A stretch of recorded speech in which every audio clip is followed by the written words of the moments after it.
ಮಲೆನಾಡಿನ ಹಸಿರು ಹೊಲಗಳಲ್ಲಿ ಮುಳುಗಿದ್ದ ಒಂದು ಪುಟ್ಟ ಹಳ್ಳಿ.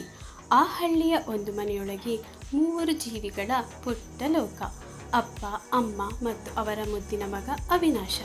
ಪುಟ್ಟ ಸಂಸಾರದಲ್ಲಿ ಹಣದ ಕೊರತೆ ಇದ್ದರೂ ನೆಮ್ಮದಿಯ ವಿಚಾರದಲ್ಲಿ ಮಾತ್ರ ಇವರು ಶ್ರೀಮಂತರಾಗಿದ್ದರು. ಹಳ್ಳಿಯ ಶಾಲೆಯಲ್ಲಿ PUC ಮುಗಿಸಿದ ಅವಿನಾಶ ಮುಂದೆ ಏನು ಮಾಡಬೇಕು ಅಂತ ಚಿಂತೆಯಲ್ಲಿದ್ದಾಗ ಅವರ ತೋಟದ ಕೆಲಸದ ಮೂಲಕ ಪರಿಚಯವಾದ ಬೆಂಗಳೂರಿನ ಸಾಹುಕಾರ ಅವನೊಳಗಿನ ಉತ್ಸಾಹವನ್ನು ಗಮನಿಸಿ, ನಾನು ನೋಡ್ತೀನಯ್ಯ ನಿನ್ನ ಓದಿನೆಲ್ಲ ಖರ್ಚು ಎನ್ನುತ್ತಾ ಅವನನ್ನು ಮಾಯಾನಗರಿ ಬೆಂಗಳೂರಿಗೆ ಕಳುಹಿಸುತ್ತಾನೆ. ಬೆಂಗಳೂರಿನ ಹೃದಯದಲ್ಲಿ ಇದ್ದ ಒಂದು ಪ್ರಸಿದ್ಧ ಕಾಲೇಜ್. ಓದಿನಲ್ಲಿ ಸೇರಿ ಎಲ್ಲ ವಿಚಾರದಲ್ಲಿ ಚುರುಕಾಗಿದ್ದ ಇವನ ಮೇಲೆ ಎಲ್ಲರೂ ಕಣ್ಣು. ಅವನು ತನ್ನದೇ ಶೈಲಿಯಲ್ಲಿ ಹೆಜ್ಜೆಗಿಡುತ್ತಿದ್ದ. ಆದರೆ 2ನೇ ವರ್ಷದ ಮೊದಲ ದಿನವೇ ಅವನ ಕಣ್ಣು ಸೆಳೆದಳು ರೀಟಾ. ಗಂಭೀರವಾದ ಕಣ್ಣುಗಳು, ಪ್ರೀತಿ ಬೆರೆತ ನಗು ಮತ್ತು ಒಳಗೆ ತುಂಬಿದ ಕನಸುಗಳ ಜಲಾದಿ. ಪ್ರಾರಂಭದಲ್ಲಿ ಪರಿಚಯ, ಬೆರಕಾಗಿ ಸ್ನೇಹ, ನಂತರದ ದಿನಗಳಲ್ಲಿ ಸೇರಿ ನಕ್ಕಿದ್ದವು. ರಾತ್ರಿ ಕನಸುಗಳಲ್ಲಿ ಮಾತನಾಡುತ್ತಾ ಕಳೆದು ಹೋಗುತ್ತಿದ್ದವು. ಪಾರ್ಕು, ಕಾಫಿ ಶಾಪ್, ಬೀಚ್, ನಗರ ಅಳತೆಯಲ್ಲಿ ಪ್ರೇಮ ಬೆಳೆದು ನಿಂತಿತ್ತು. ಓದುವೆಂಬ ಗುರಿ ನಿಧಾನವಾಗಿ ಮಾಯವಾಗತೊಡಗಿತು. ಅವನ ಪರೀಕ್ಷಾ ಫಲಿತಾಂಶ ಆ ಮಾತು ಹೇಳಲಿಲ್ಲ. 5 ವಿಷಯಗಳಲ್ಲಿ ಅವನು ದಿಕ್ಕು ತಪ್ಪಿದ.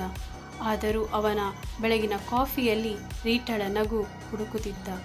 ಓದಿಗೆ ತಿರಸ್ಕಾರ, ಪ್ರೀತಿಗೆ ಆಪ್ತತೆ. ಕಾಲೇಜಿನ ಕೊನೆಯ ವರ್ಷ, ಡಿಗ್ರಿ ಅಂತ್ಯಕ್ಕೆ ಹತ್ತಿರವಾಗುತ್ತಿದ್ದಂತೆ ಪ್ರೇಮವು ಹೊಸ ಗಂಭೀರತೆಗೆ ತಲುಪಿತು. ಅವಿನಾಶನ ಹೃದಯದಲ್ಲಿ ಈಗ ಪ್ರೀತಿ ಮುದ್ರಿತವಾಗಿತ್ತು.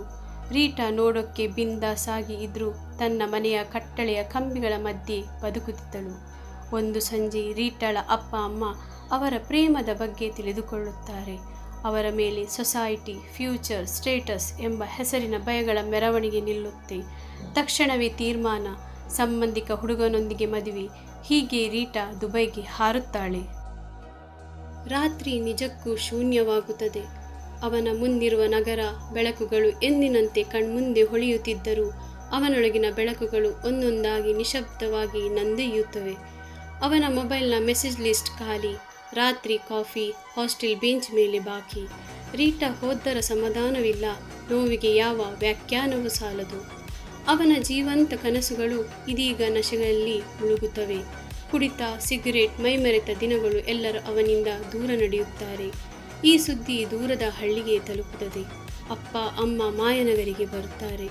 ದಿಕ್ಕು ತಪ್ಪಿದ ಮಗನನ್ನು ನೋಡಿ ನೊಂದು ಆತನ ಮನವೊಲಿಸಿ ಹಳ್ಳಿಗೆ ಕರೆದುಕೊಂಡು ಹೋಗುತ್ತಾರೆ. 3ನೆಯ ದಿನ ಅವಿನಾಶ್ ನಿಶ್ಶಬ್ದ. 4ನೆಯ ದಿನ ಆ ನಿಶ್ಶಬ್ದವೇ ಕದಡಿಬಿಟ್ಟದ್ದು. ಅದೇ ದಿನದ ಸಂಜೆಯಲ್ಲಿ ಹಳ್ಳಿಯ ಅಂಚಿನಲ್ಲಿ ತನ್ನ ಪುಟಾಣಿ ದಿನಗಳ ನೆನಪಿರುವ ಅಡಿಕೆ ತೋಟದ ಬದಿಯಲ್ಲಿ ಅವಿನಾಶ ಆತ್ಮಹತ್ಯೆಗೆ ಶರಣಾಗುತ್ತಾನೆ.